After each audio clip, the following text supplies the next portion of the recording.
Assalamualaikum warahmatullahi wabarakatuh. Hari ini saya nak buat ulasan perlawanan di antara Sabah menentang Selangor, yang mana Selangor menang 3-2 pada perlawanan ni. Gol dijaringkan oleh Mukairi Ajmal, Brandon Gan dan juga Henta Aun, manakala gol pasukan Sabah dijaringkan oleh Badrul Bahtiar dan juga Jose Embalo.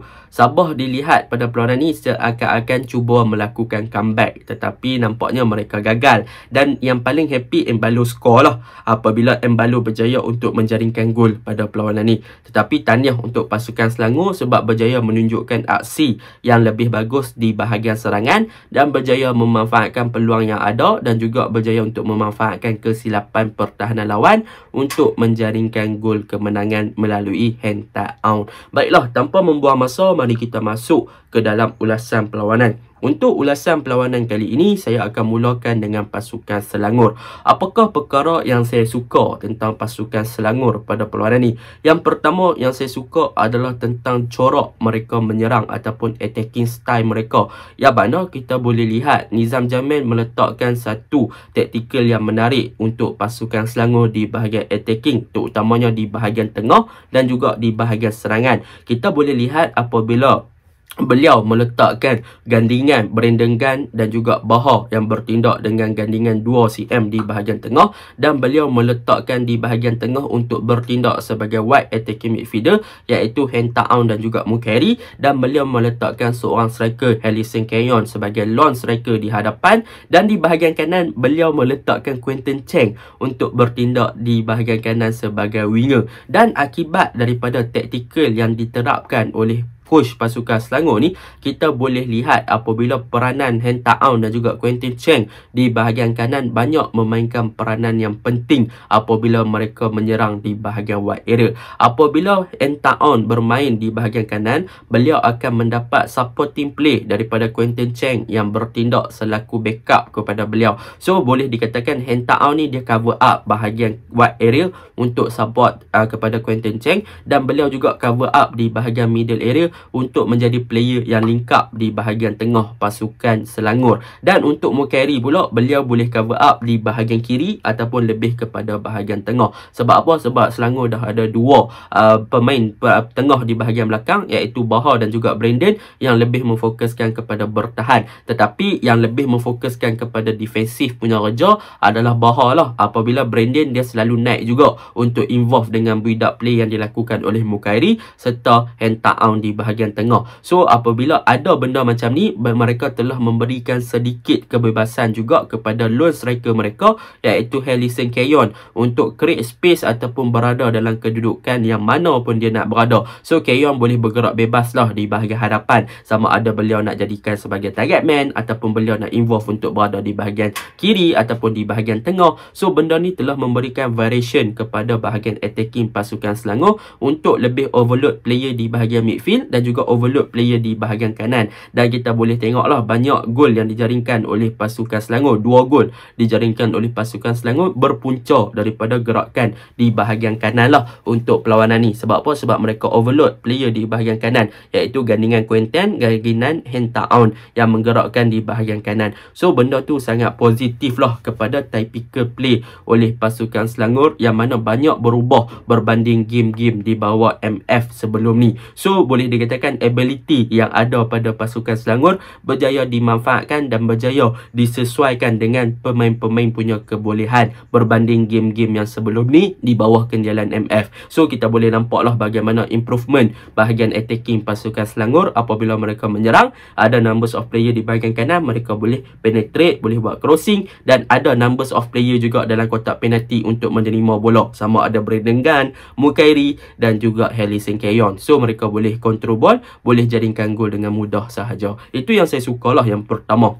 Yang kedua, saya suka juga tentang midfield lah. Macam saya cakap tadi, Bahar dan juga Brandon akan bergandingan bersama. Mukairi dan juga Henta Aun akan bertindak lebih kepada attacking midfielder, tapi memfokuskan salah seorang akan bertindak lebih kepada wide dan salah seorang lebih kepada middle third. So benda tu memberi satu positif apabila Brandon dan juga Bahar mereka boleh cover up di bahagian middle untuk fokus kepada defense. Dan sekiranya Bahar dah fokus kepada defense, dia telah beri sedikit kebebasan kepada Brandon untuk involve, untuk naik lebih dalam kotak kotak penalti ataupun berada dalam kotak penalti untuk involve dengan attacking style. Dan benda ni telah memberikan satu dimensi baru kepada pasukan Selangor untuk menggerakkan serangan terutamanya di bahagian tengah, dan telah memberikan orang kata apa advantage kepada barisan Selangor punya bahagian tengah sebab mereka ada quality player seperti Mukairi. Dan semalam Mukairi berjaya buktikan apabila beliau diberikan lebih kepada bahagian middle ataupun lebih untuk efektif di bahagian middle, beliau boleh menjaringkan gol daripada luar kotak penalti, boleh melakukan percubaan, boleh bawa bola lebih ke hadapan berbanding apabila beliau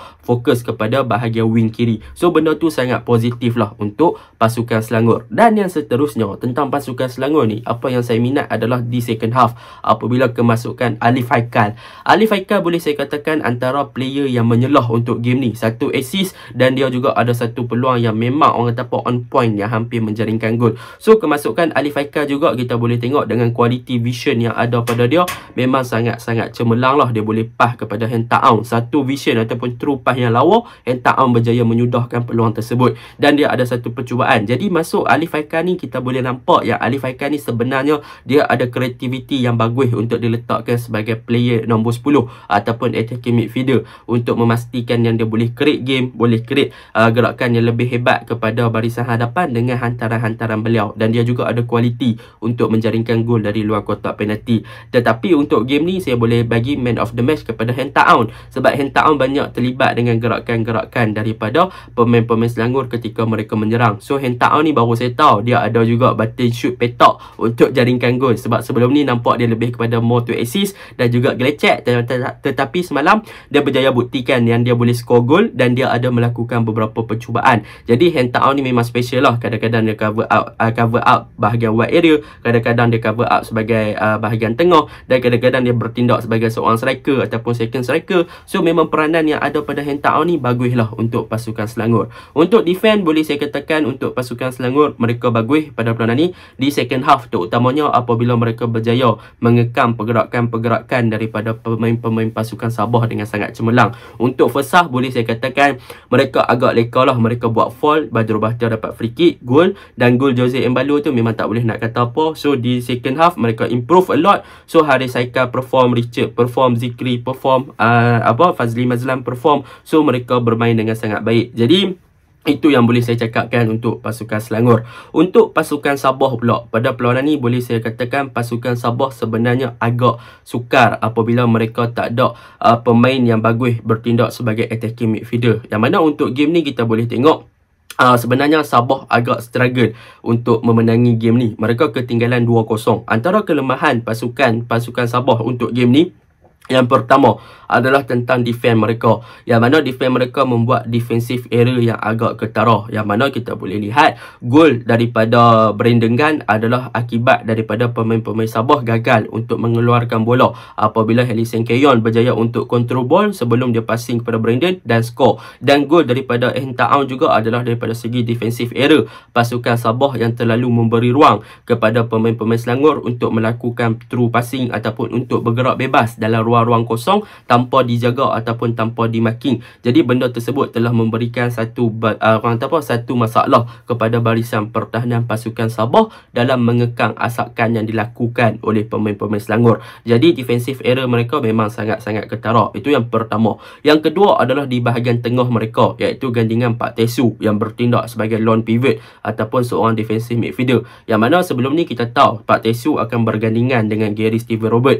Jadi tetapi semalam Gary Steven Robert tak main, so kita nampaklah kelompongan daripada segi backup apabila Pak Tesu tak boleh nak buat kerja bertahan dengan berkeseorangan. Dia perlukan seorang lagi untuk membantu dia backup di bahagian tengah. Jadi kehilangan Gary Steven Robert tu dapat dirasai apabila Pak Tesu gagal menjalankan tugas dengan sangat baik bagi menetralkan bahagian tengah pasukan Selangor yang mana mereka ada lebih numbers of player kan. So Pak Tesu tak boleh nak buat benda tu, jadi banyak kelompongan di bahagian tengah pasukan Sabah yang mana kita boleh tengok Mukairi Ajmal menjaringkan gol dari luar kotak penalti tu adalah akibat daripada tiada tekanan daripada defensive midfielder kepada Mukairi, dan kita boleh lihat juga Alif Haikal punya true passing kepada Hentaung adalah akibat daripada bahagian tengah pasukan Sabah yang tak ada seorang proper defensive midfielder yang boleh untuk challenge ataupun block ataupun memberi tekanan kepada pemain-pemain Selangor. Itu yang kedua. Yang ketiga boleh saya katakan bahagian kiri pasukan Sabah pada perlawanan ni tidak efektif sangat di bahagian winger. Kita boleh nampak Artolinus Yunus yang banyak bergerak,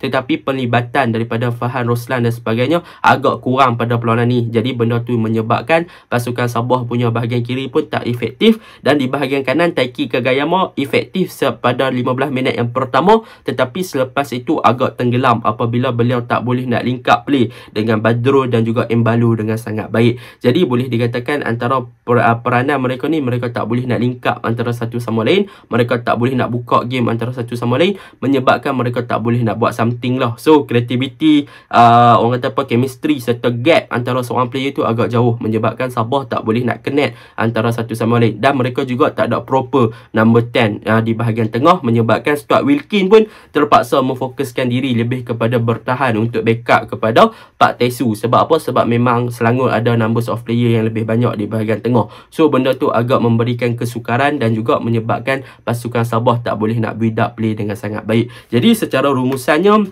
Sabah hampir hampir bangkit untuk menang game ni, tetapi sayang second half mereka punya performance agak drop. So mereka kena terima dan akulah dengan kekalahan ni, dan saya harapkan mereka comeback stronger lah untuk the next game. Dan tahniah untuk Selangor sebab berjaya menang game ni dan menunjukkan aksi yang lebih cemerlang berbanding perlawanan-perlawanan sebelum ni. Jadi itu je ulasan saya. Assalamualaikum.